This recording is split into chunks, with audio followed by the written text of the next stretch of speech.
Halo Textreni, sebelum mulai video kali ini, jangan lupa untuk klik subscribe dulu ya. Nyalakan notification agar selalu dapat info terbaru seputar perpajakan dari kami. Selamat menyaksikan. Pada video kali ini, kita akan membahas mengenai PMK 44 tahun 2020, yaitu tentang insentif pajak jilid 2 terkait dengan COVID-19. Sebenarnya, pada PMK 23 tahun 2020, pemerintah telah memberikan insentif pajak bagi wajib pajak yang terdampak wabah COVID-19. Namun, memperhatikan perkembangan kondisi perekonomian saat ini dan makin meluasnya pandemi COVID-19 ini, maka pemerintah memperbarui kebijakan pemberian insentif dengan mengeluarkan peraturan yang terbaru yaitu PMK 44 tahun 2020. Insentif yang diberikan antara lain PPh pasal 21 ditanggung pemerintah, PPh UMKM ditanggung pemerintah, pembebasan PPh pasal 22, pengurangan angsuran PPh pasal 25 sebesar 30%, dan pengembalian pendahuluan PPN. Mari kita membahas tentang PPh pasal 21 ditanggung pemerintah. Siapa saja yang berhak untuk menerimanya?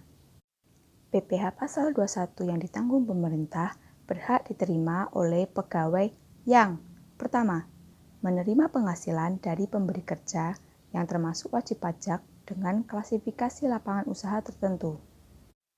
Pada PMK sebelumnya terdapat 440 klasifikasi lapangan usaha, namun di PMK 44 ini menjadi 1062 klasifikasi lapangan usaha. PPh pasal 21 yang ditanggung pemerintah ini juga berhak diterima oleh pegawai yang menerima penghasilan dari pemberi kerja yang termasuk dalam wajib pajak perusahaan KIT atau wajib pajak di kawasan berikat. Kedua, pegawai ini harus memiliki NPWP. Yang ketiga, pada masa pajak tersebut memperoleh penghasilan bruto yang disetahunkan tidak lebih dari 200 juta rupiah.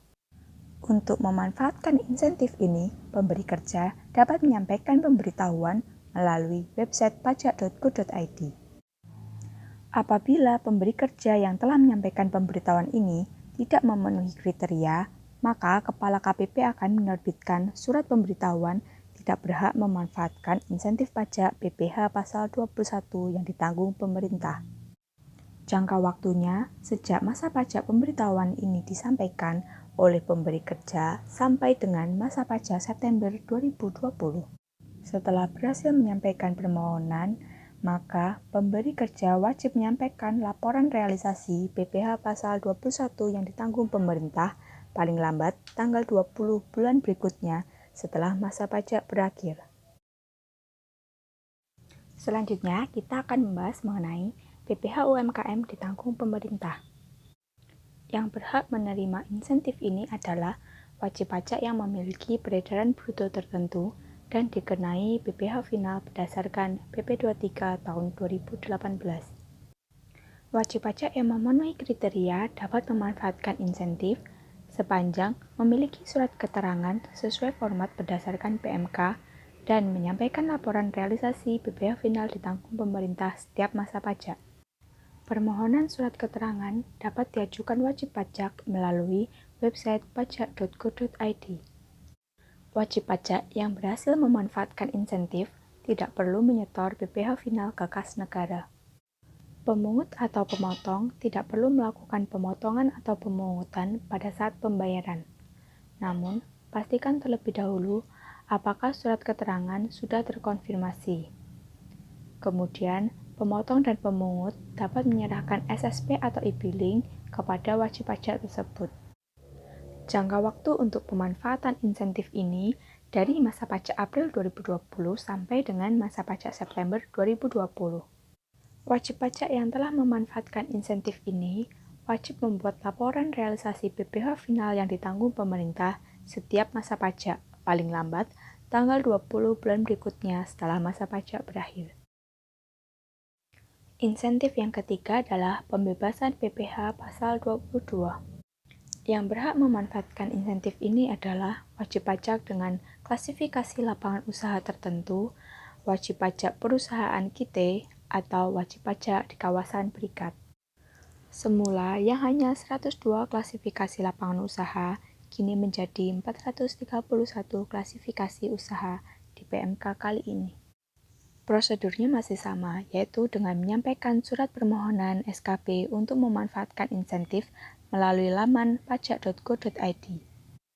Wajib pajak yang memenuhi kriteria akan diberikan SKP, sedangkan wajib pajak yang tidak memenuhi kriteria akan diberikan surat penolakan.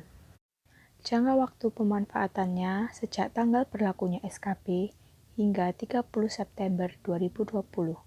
Untuk bentuk pertanggungjawabannya, setiap 3 bulan wajib membuat laporan realisasi PPh pasal 22 impor. Insentif yang keempat adalah pengurangan angsuran PPh pasal 25 sebesar 30%. Yang berhak memanfaatkannya adalah wajib pajak dengan KLU tertentu, wajib pajak perusahaan KIT, atau wajib pajak kawasan berikat. Prosedurnya masih sama, yaitu wajib pajak menyampaikan pemberitahuan untuk memanfaatkan insentif melalui laman pajak.go.id. Wajib pajak yang tidak memenuhi kriteria akan diberikan surat pemberitahuan tidak berhak memanfaatkan insentif.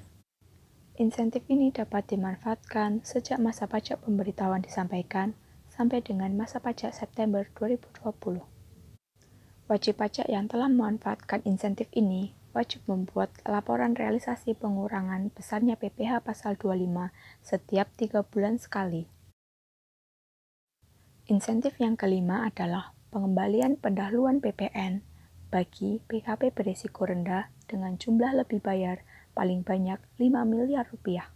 Yang berhak memanfaatkannya adalah wajib pajak dengan klasifikasi lapangan usaha tertentu, wajib pajak perusahaan KIT, atau wajib pajak kawasan berikat. PKP dapat menyampaikan SPT masa PPN dengan mengajukan permohonan pengembalian pendahuluan kelebihan pajak bagi PKP berisiko rendah pada SPT, paling lama tanggal 31 Oktober 2020. Jangka waktu pemanfaatan insentif ini sejak masa pajak April 2020 sampai dengan masa pajak September 2020. Bagi kalian yang belum mengetahui tata cara pemanfaatan insentif ini, bisa melihat pada video kami sebelumnya. Jika kalian belum mengetahui tata cara pelaporan untuk PPh final UMKM dan pelaporan realisasi untuk PPh pasal 21 yang ditanggung pemerintah, kalian bisa cek di video kami sebelumnya. Terima kasih sudah menonton video kali ini. Jangan lupa klik like jika suka dengan video ini, komen dan share ke teman-teman kalian juga ya. Sampai jumpa di video selanjutnya.